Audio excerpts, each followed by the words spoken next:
friends, we're back at the range today with the Smith & Wesson M&P Shield X. So this is the new model of the shield, that small shield there, the Shield X. So, you know, done some higher end guns here, but this one here is very well priced for a little EDC, good little EDC. Comes in this super fine, high quality box here. You know, I think the extra $10 or so for you know, a plastic case might have been just over the top for them on this one. I don't know. But anyways, that's what you get. So you also get a 15 round mag. Oh, looks like I'm missing a round in there when I loaded it. And you get a 13 round mag. So anyway, go ahead and get rid of that there. So these mags, when I was loading them up, this you know, when you get down to the 14, 15 round and the 15 rounder, man, these mags are tight. I thought Glock mags got tight. These things are really tight. The little 13 rounder is not quite as bad, but it's also pretty tight when you get to the end there. So this M&P Shield here, we're just taking it out of the box. We're going to fire it, you know, see what kind of issues we have with it, if any. Hopefully not. I imagine we won't. But just to really get some first impressions on the gun here. So we'll do some shooting here with it, and then we'll just give you some thoughts here on it, kind of what I think here. But the stippling on here is pretty rough. It's pretty aggressive. Definitely for a small EDC, this is pretty aggressive. I mean, it's pretty sandpapery.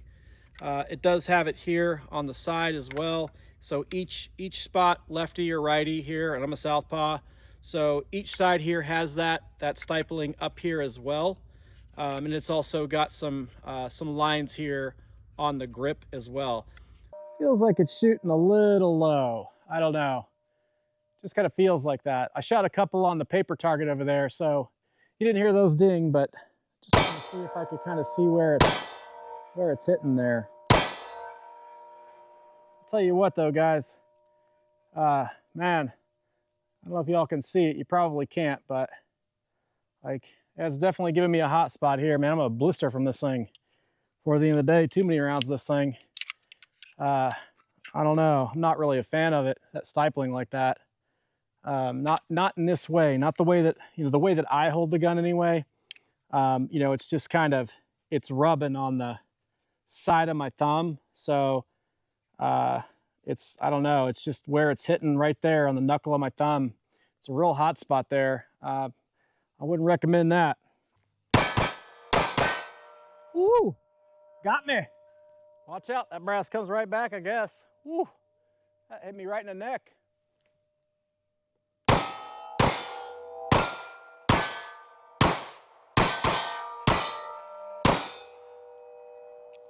Yeah, I don't like that either. Now it's like giving me hot spots, burning my neck. I don't know. This M&P Shield X, I don't know. I think it's liking me about as much as I'm liking it right now. All right, guys, it sure does feel good in the hand though. Ergonomics feel good.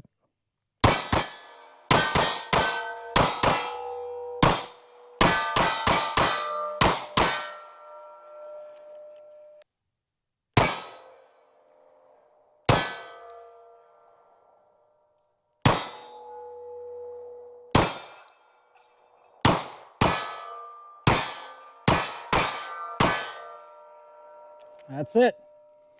All right, guys. Definitely gonna, I don't know. I shot a couple hundred rounds or so, I guess, through this, but man, I think I'm gonna get up with a blister right there. The sights here, they're blacked out on the back, which I like that. That's really nice. So you get this high vis sight in the front, blacked out sights in the rear, so it's real easy to get alignment on that. This isn't optics ready. So the slide here is, it's got some cuts here, you know, front and back serrations here, but the serrations are kind of rounded off, which makes it look really nice. So the slide looks really nice on this thing. Looks pretty cool on the Shield X here, but it's still very functional. So it's still plenty grippy enough so that you can get this thing racked back. So not bad at all. It's about the same size as a Glock 43X, although the grip does, to me, feel a little bit thinner. It's not. I mean, it's almost exactly the same size when I looked at them together. but I think it's a little more narrow up in here and stuff, so it makes it feel like it's a smaller grip in your hand. So again, for EDC, still really nice. Striker fired little pistol here. One of the things here I honestly, guys, didn't care for, and this is my first M&P, so I don't know, maybe all the triggers are like this, but this trigger is just, you know, it's just not good here. I don't know if you can kind of hear this, but if you get off the trigger just a little bit, it's crunchy. It's like it catches. In fact, if you push in left or right on it, this thing it'll stop the trigger from actually moving back. And that's not good. I don't like that, because if you grab this thing out and you're trying to get ready here to shoot and you're just off a little bit, it could cause that trigger to jam up. I don't like that. It's really crunchy. So when I took the slide off to see if the trigger was still pretty crunchy, you know, by itself, just with in the front, in the lower here in the frame, no issue. I mean, the trigger it's smooth, it actuates fine. It's something in the slide here when you put it together that makes it real crunchy like that, and I am not a fan of that.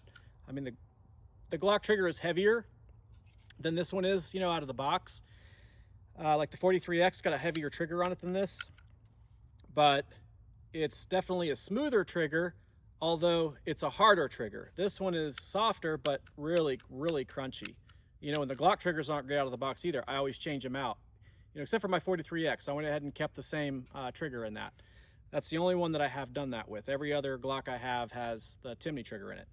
So, but yeah, just first impressions, guys. That's kind of what I see all here. It's, you know, it seems like it's a really nice little EDC, especially for the price. This is a very affordable model. I think this one's even cheaper than the Glocks, you know, the Glock 43s. Or the Glock 48, you know, I think those are about the same price, but definitely a good price point for it, but definitely not a very good trigger. And I think this stippling is going to be a bit of an issue here. We'll see when I shoot it. But, you know, one thing about the, you know, this kind of craze with an EDC, you know, kind of gun here, and these little slimline guns, is that, you know, they are really snappy. So when you're shooting these things, they can get out of control real quick. So, because they are definitely snappy. The recoil is definitely harsh on a smaller gun like this. So there's a trade-off, you know, for a smaller EDC gun that's easy to conceal, you know, and then being able to really control the gun well. All right, so with that, we're gonna go ahead and do some shooting, get some first impressions here on this, and I'll load up some mags here. So I'll probably have to only have two, so I'll have to reload these a few times, but I'll cut that out so you all don't have to sit through that. All right. Oh, one of the other things I'll mention here too is that when you rack this slide back, if you have this slide locked back and you're using the slide stop, this slide stop is pretty tough. I mean, it's hard to get on. There's not a lot of real estate there. Sometimes I gotta really push in my other thumb just to get it down. So you're either gonna wanna rack this thing, you know, or you're gonna wanna pull back on it to get it to release. Because, man, this thing is super tight. So, all right, well, let's go ahead and do some shooting.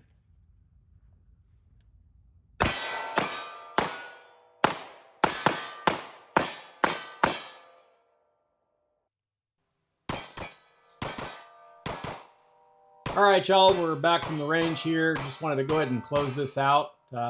It's blazing hot out there, so we're in another heat advisory again. So I figure y'all can enjoy some shooting here while I talk about this a little bit. But before I get into the shooting here, some more shooting, I just wanted to show you some of the stuff up close here on this little Smith Wesson Shield, M&P Shield X. So the slide cuts up here, they look smooth and they're really nice, but they are functional. They're very functional. Very good looking slide. I really like the slide on it. It's really nice. You can see the high vis sights there, blacked out rear sight. So you can see the stippling on here, and we'll talk a little bit more about that in a minute. But this right here, this is This is really what was tearing up my thumb. I mean, I actually got a blister from it. And, you know, from not shooting too many rounds, still got a blister. So it's pretty aggressive, you know, and it is. It's just like sandpaper on there. So you can kind of see it a little bit better here on the grip here. The grip I don't mind so much. It's this on the side's a little too rough. So anyways, this did have a thicker barrel in it, like than the Glock, and it was really accurate. So really accurate gun. So the trigger here, just, you know, this is a cleared gun here, but that trigger there is,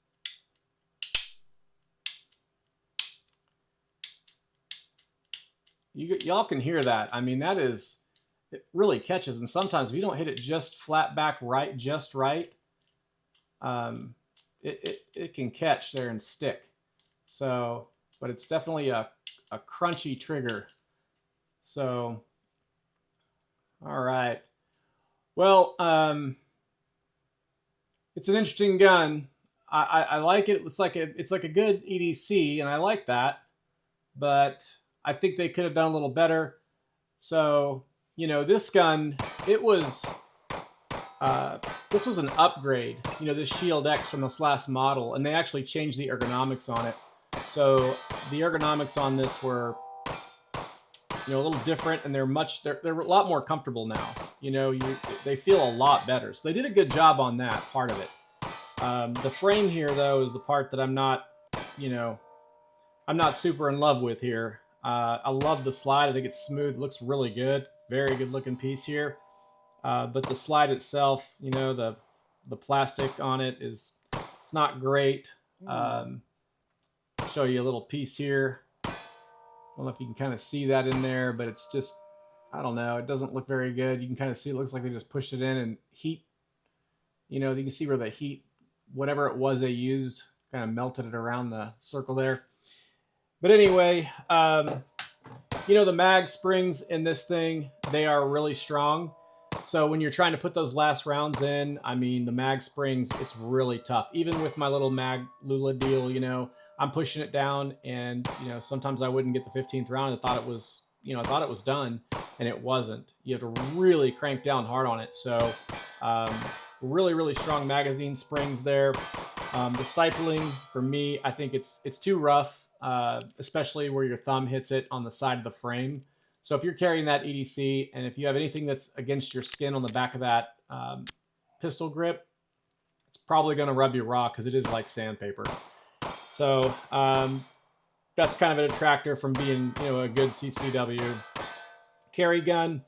The trigger is really terrible in it, y'all. I hate to say that, but it's the truth. The thing is, it's just terrible. I don't know if they make aftermarket. Haven't really looked, you know, being this is my first M&P. So maybe they do make some aftermarket triggers for these smaller, you know, kind of micro compacts. But if they do, you would definitely want to change that out, you know. So I really do like the serrations. I like the feel. So there's some things I like about it too, you know, some things I don't. Now, me personally, you know, I think it makes a great EDC, but me personally, I wouldn't carry it.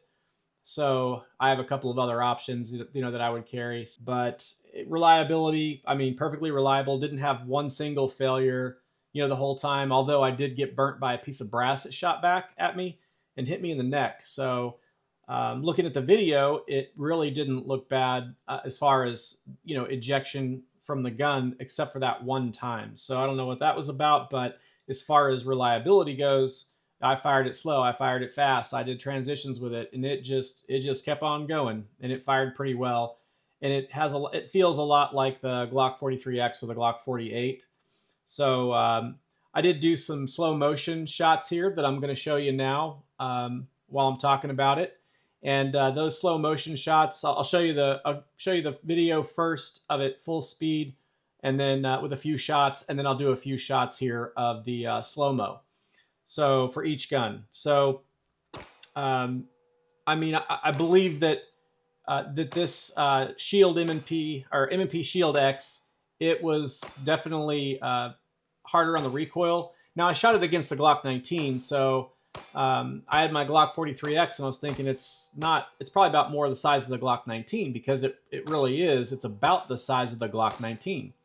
And my 43X is smaller. So I was wanting to shoot it really against something that was about its size, even though it's not a slim frame like this one, just because the grip and everything is about the same size. In fact, with the magazine on this one here, feels a little longer, you know, with the 15 round mag.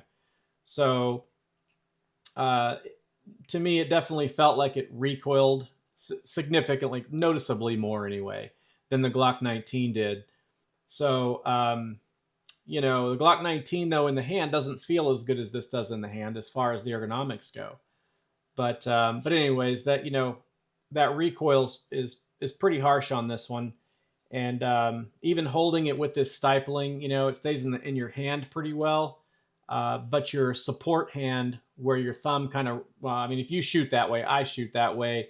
Your support hand, you can see in the slow motion video when I shoot the Shield X, that it's like popping out of my support hand where I've got my thumb on the frame. I can't keep my thumb on the frame even with that really aggressive stipling. So it was snappier, and to me it even feels, which is kind of weird, but it feels more snappier than the Glock. I don't know why. Different recoil system, different spring, you know, etc. maybe. But regardless, for a budget gun for EDC, I think this would be, you know, this would be just fine. I mean, for me, I would probably just want to get some emery cloth or something and smooth out that really rough spot on the frame there. And then, you know, I don't know. I don't know what to say about the, you know, carrying it as a concealed carry against your skin. You know, it's really scratchy. So if it's against your skin and you don't have a holster that's going to cover up this grip, which you're likely not going to, you know, it's going to rub you. If you don't have another t-shirt between your skin or something, it's going to rub you. And I don't know. I don't think you'll like that too much. I know I wouldn't. So that's the reason I wouldn't carry this one. I think it's reliable enough to carry, and I think it's small enough. I just don't think that with the stipling on it, it's good to carry, just because it's so aggressive. You know, I don't think it needs to be this aggressive on this kind of gun. So I think they kind of had a fail on that, in my opinion. Some of y'all may love that. You know, some people, each to their own. Some people love that kind of stuff. Well, with that, y'all, we'll catch you back next time. I'm going to be doing some shorts this week and some EDC stuff. And we're going to go over, you know, my EDC, you know, what I carry in my bag and what I carry on my person. And should be pretty good. You know, everybody's got their own favorite things to carry, and I always love seeing everybody else's stuff. So maybe y'all want to see mine. So that's what we'll do next week for the video. If you like this stuff, you know, please like and subscribe. You know, as I always say, I'm just getting started out here. You know, it's bullets are expensive. So I'm hoping to, you know, eventually get monetized here. I know you don't make a ton on YouTube here unless you have a billion followers, but it sure helps with paying for ammo. So please like and subscribe, share. Definitely helps out my channel. And we will catch you all in the next one. Thanks for watching, y'all. I do appreciate you, and I do appreciate my subscribers. Take care.